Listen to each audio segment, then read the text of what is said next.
Ventana al mundo.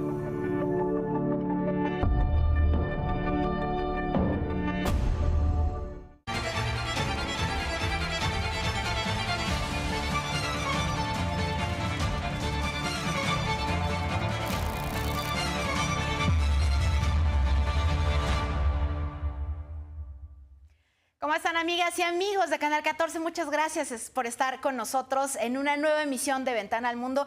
Esta noche tenemos de lleno el tema de lo que está ocurriendo en Medio Oriente. Hay mucha consternación internacional por una cuestión que ocurrió cuando murieron más de 110 personas y 700 resultaron heridas con presuntos disparos del ejército de Israel cuando los palestinos iban a recibir ayuda humanitaria. Esto se suma a una serie de denuncias internacionales por las cuestiones de genocidio en Gaza, denuncias también de violaciones a los derechos humanos que hacen todavía más difícil la cuestión de una eventual tregua en la región. Hablaremos también de lo que está pasando en el marco del segundo aniversario de la guerra entre Rusia y Ucrania. El presidente Vladimir Putin dice que si la OTAN sigue armando a Ucrania y también Occidente, que esto podría derivar en una cuestión nuclear. También veremos qué ocurrió con el funeral del líder opositor Alexei Navalny también en Rusia y las misteriosas desapariciones de los opositores en ese país. Con esto y más iniciamos Ventana al Mundo y vámonos a ver qué ha ocurrido en el plano internacional. Continúa la carrera por la Casa Blanca. Joe Biden se alzó con la mayoría de los votos demócratas en Michigan, mientras que en el lado republicano, en el mismo estado, Donald Trump superó a Nikki Haley. Bueno, incluso Trump obtuvo la victoria en el estado natal de Haley, Carolina del Sur. Ni siquiera pudo ganar en su feudo. Trump sigue adelante con su carrera hacia la Casa Blanca.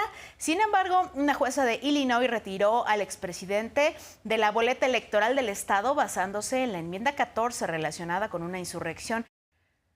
Y Javier Milei, presidente de Argentina, extendió la prohibición del uso del lenguaje inclusivo a toda la administración nacional de su país, además de todo lo referente a la perspectiva de género. Y el Senado de Francia aprobó incluir la interrupción voluntaria del embarazo en la Constitución bajo la figura de libertad garantizada. El presidente Emmanuel Macron convocó al Congreso este lunes para firmar la reforma de la Carta Magna.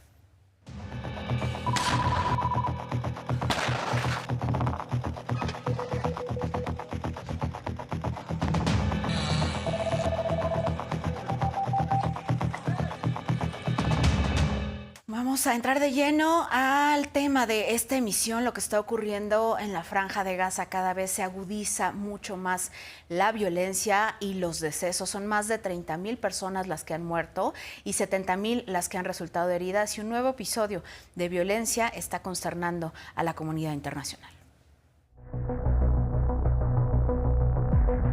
Las acciones de Israel en la Franja de Gaza siguen conmocionando al mundo. En octubre, el ataque en el hospital Al-Ali, donde murieron al menos 500 personas.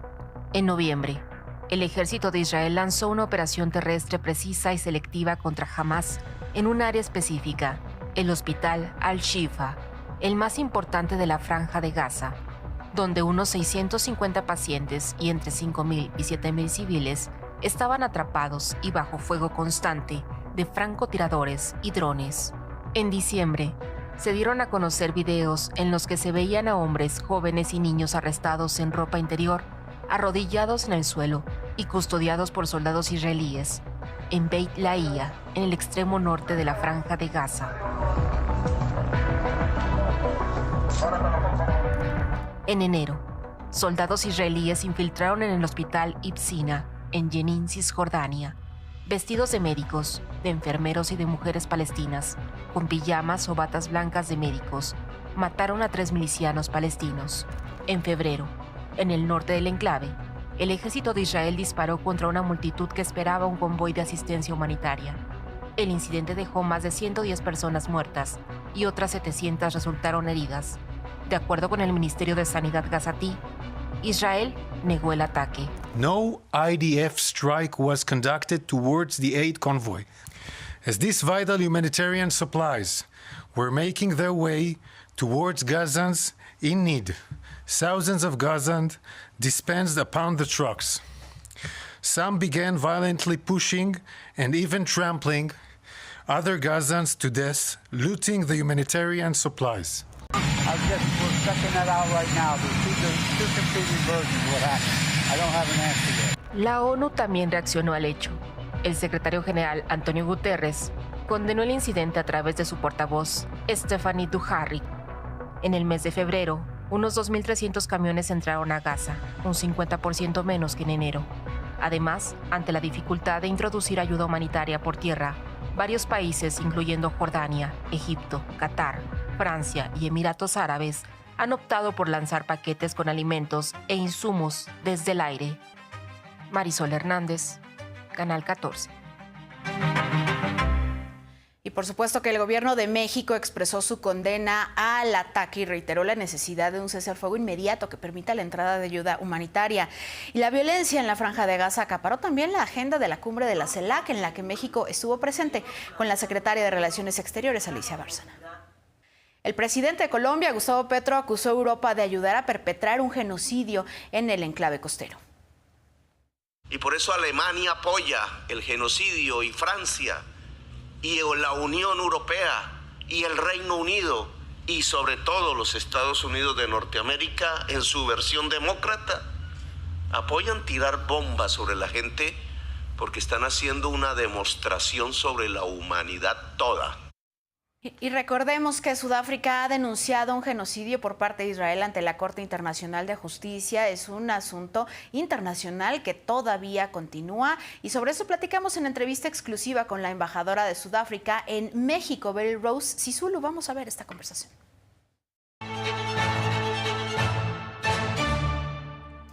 Ambassador Beryl Rose Sisulu, thank you so much for joining us here in Ventana al Mundo for Canal 14. Thank you. My pleasure to be here. What motivated you to fulfill this lawsuit in the court? Thank you. South Africa's foreign policy is anchored on peace and security in the world. And our foreign policy comes from our constitution. And our constitution is based from our history of apartheid. So the values enshrined in our constitution force us to stand up for human rights. But we also know that the International Court of Justice exists to peacefully settle disputes between nations. Also, South Africa has history with Palestine in terms of solidarity. We know that in 1990, when Mandela was released, he also came to Mexico in 1991, but also he, in one of his speeches, said that South Africa cannot be free until Palestine is free. So we are obliged to stand up against human rights violation. I think we are compelled to do so, and we hope that by having stood up, that other nations like Mexico will also stand up for human rights, against human rights violation. What's the position of South Africa after these measures taken by the ICJ related in the field, happening very, very kind of violations of human rights violations and very polemic activities in Israel, by Israel in Gaza Strip? South Africa's position with the measures given by the International Court, I think we are satisfied. Mm-hmm. If you look at the injunctions, have been set out very clearly. The court has spelled out what Israel cannot do. They cannot continue killing people. They cannot continue injuring and displacing people. They cannot stop people, Palestinians, from giving birth. There's a whole, it's set out very clearly what the court has said. So as South Africa, I think we are satisfied that not only has the court made the announcements, the preliminary announcements, but we are also looking forward to the actual genocide case being heard in the future. And if Israel doesn't stop its actions, it will fall foul of the Genocide Convention, to which it is a signatory like South Africa. So the world will be looking at Israel in a different way. We know that Israel now stands to face the international community and people of the world, and they have failed to deflect from what their actions. Yeah. So this is very important decision by the court. We do know that Israel, of course, seems to choose not to adhere to what the court has said. But I think even though the court didn't say there must be a ceasefire, mentioning the word ceasefire, but basically for the injunctions to be implemented, it would need a ceasefire. Yes, of course. With this decision for the International Court of Justice, South Africa is pushing up precedent on the international humanitarian law around the world. Indeed. I think now all states have legal obligation, and no one should now be able to justify committing acts of genocide. So this is a wake-up call, I think. But not only is it a wake-up call, I think it is a call for international solidarity. So this is when countries with like minds, countries who believe in human rights, countries who believe that people have a right to live, should stand up for peace. Okay. The position of the International Court of Justice could reflect a failure in Israel diplomacy and its allies? Definitely, because this is the first time in 75 years that Israel is actually being held accountable for its deeds, for its occupancy, because Israel is the occupier and Palestine is the occupier, and the Palestinians are being occupied. So, and now for the first time, Israel is being held accountable by an institution. Mm-hmm. And South Africa, by taking this matter to the court, has opened up the eyes of the world to see. In this scenario, the United Nations is losing their capacity to manage, to deal with conflicts around the world, especially with two wars, the Ukraine and Russia war, that is almost 2 years, this 2024. And right now, this new conflict in Middle East with the news attacks since October 7th. What's the role that should take the United Nations? Is capable to manage the world in this 21st century? But coming back to the United Nations role, I think their role in the 21st century is still very relevant, even though times have changed. I think they need to relook at their composition. Their challenges are becoming much more. Yeah, it needs a reform. It needs to reform, definitely needs to reform. But also it needs to be aware of the great powers and the geopolitical contestations. Because it seems now the UN is allowing itself to be used, which is not a good thing. We all look up as countries who have signed up for it to protect and not to divide. Yeah. So that is what seems to be coming across, is there's more division being allowed and manipulated in a sense. So I think their role remains relevant. They need to focus on what are the new threats, because, for example, now they have threats of cyber, threats of terrorism, organized crime. And we need to deal with this. We need international cooperation. They shouldn't be seen to be taking sides. They should be rather uniting the world. Related with this issue, as you know, Mexico and Chile asked to the International Criminal Court to investigate crimes in Gaza Strip. So what do you think about the Mexico position in this issue? I'm very proud of Mexico for the position that they have taken.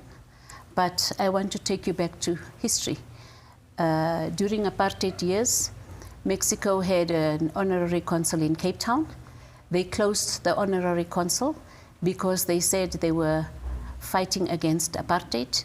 They also imposed sanctions against South Africa at the time. Yeah.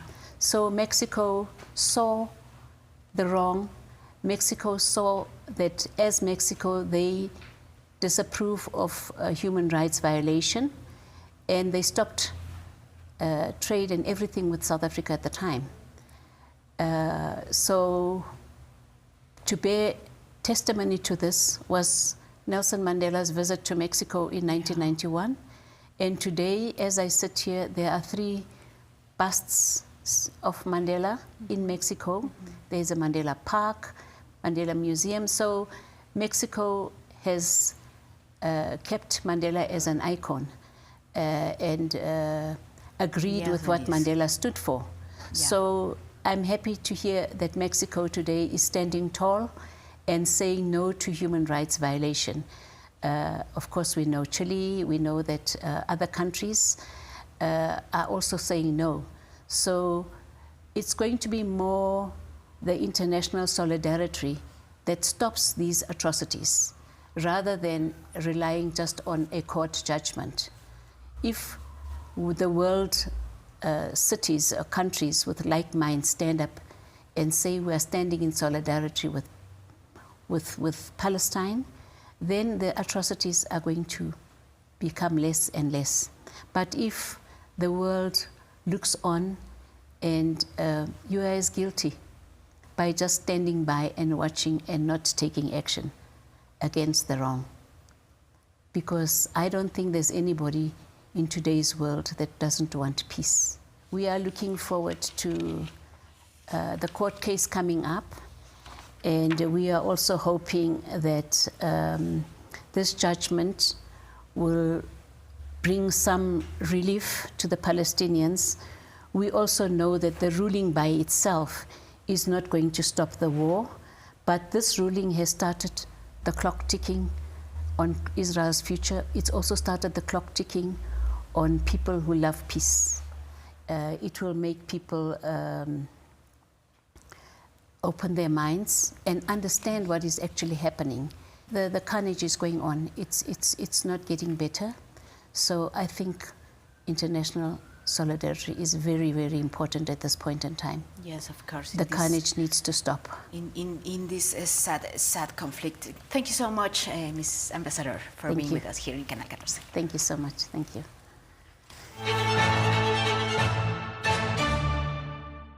Весь мир. Военных контингентов, мы помним, нужных интервентов к демонтажу тем, чтобы уже...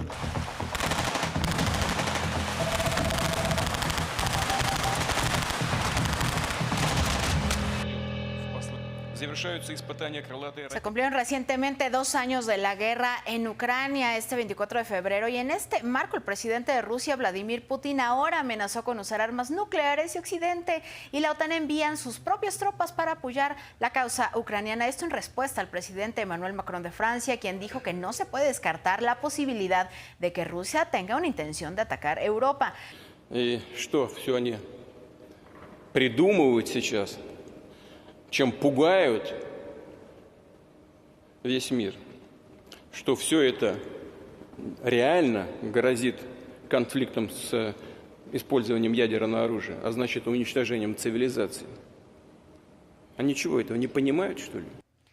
Y en medio de un fuerte dispositivo de seguridad y ante miles de personas, finalmente tuvo lugar el funeral y entierro del líder opositor ruso, Alexei Navalny, a 2 semanas de que falleciera. El cortejo llegó a una parroquia en el distrito de Marino, en Moscú, donde vivía Navalny.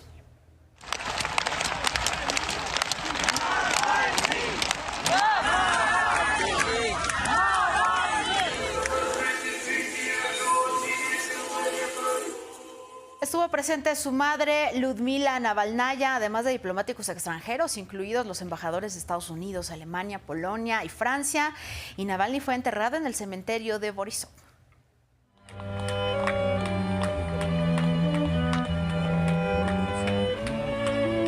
En varios países en Europa, como Alemania, Italia, Bulgaria, Portugal, se realizaron protestas y también vigilias en su honor.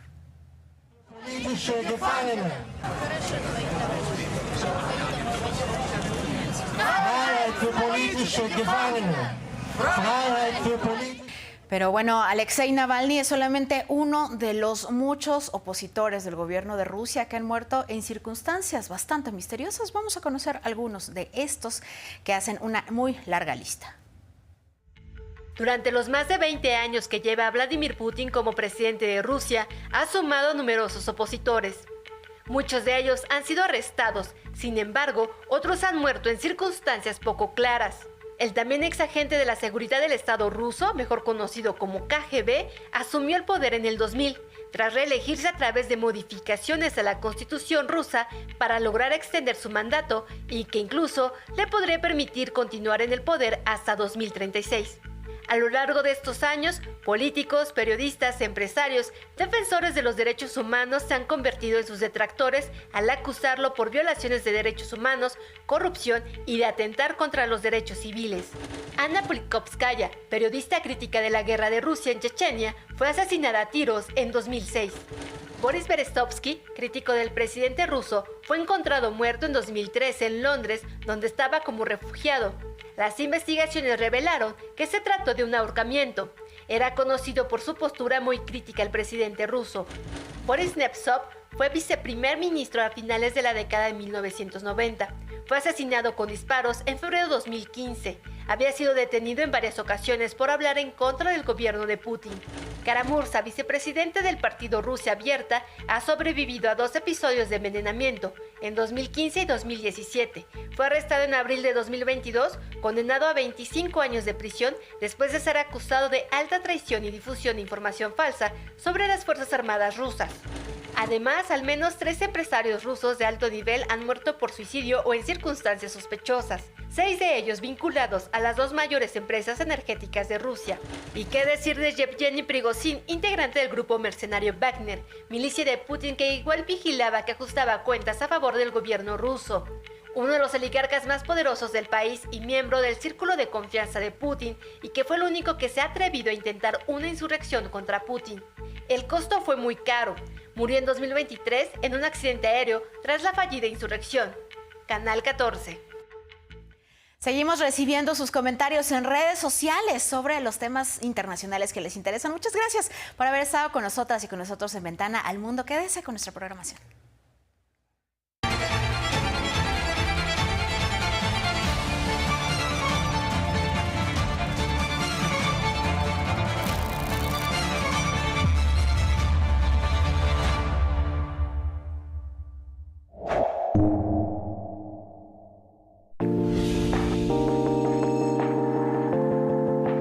El embarazo puede ser una etapa de muchos cambios e incertidumbre.